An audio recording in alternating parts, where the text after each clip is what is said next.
There wasn't any moon, and Harold needed a moon for a walk in the moonlight. Do you remember where we saw Georgia penguins?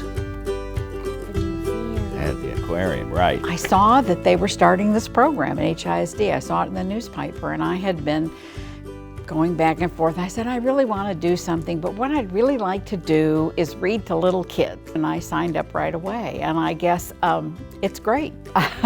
I mean, the reason I continue, I think, is that the kids are so enthusiastic.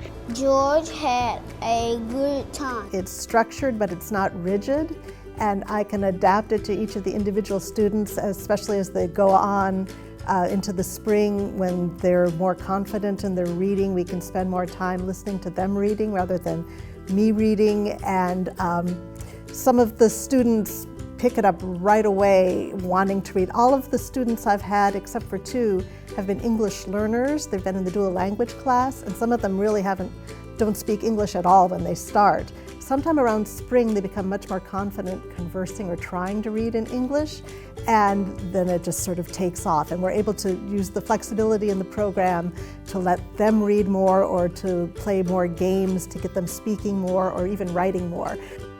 If they don't learn, by kindergarten or first grade or second grade, it's going to be awfully hard for them to catch up in today's world. So that's why I think the Houston Read program is so vitally important.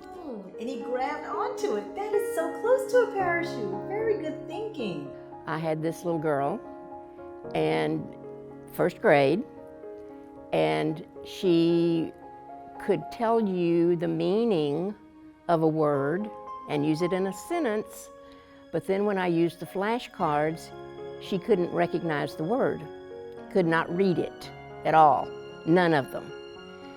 And then we tried to do another exercise where she had to write something. She drew the pictures from Harold and the Purple Crayon rather than write. She filled up the whole page with windows. And I'm thinking, this is not natural. This is not good. And so I talked to her homeroom teacher, and I said, this little girl can't read. She said, well, yeah, I knew that, but I didn't know why. And I said, well, we need to get her tested in some fashion. When the testing was completed, it was discerned and discovered that she was dyslexic. And so this was in January of this given year. And then by April, she read her first 4-word sentence and knew all of the words. And so that is a little girl that will forever be with me.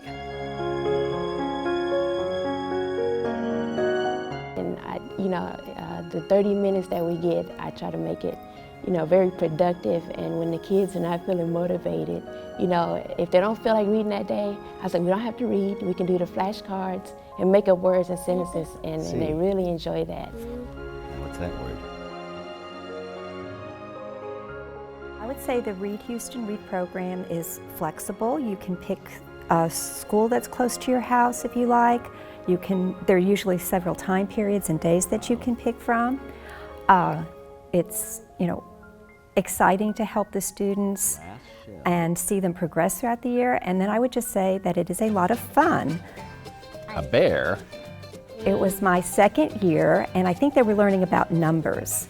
So the little girl that I'd been working with all fall, this was close to the winter break, she said to me, "How old are you?" And I said, well, how old do you think I am? And she looked and she said, 16.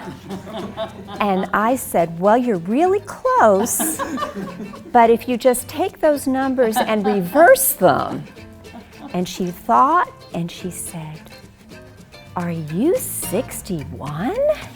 And I said, yes. And she said, that's almost 100. So that was an early Christmas gift to me. Well, I just wanted to say that for anyone who's looking for an experience, this is the ultimate feel-good experience, and it's a way to give back you know, it's selfish because I'm getting so much as I'm giving.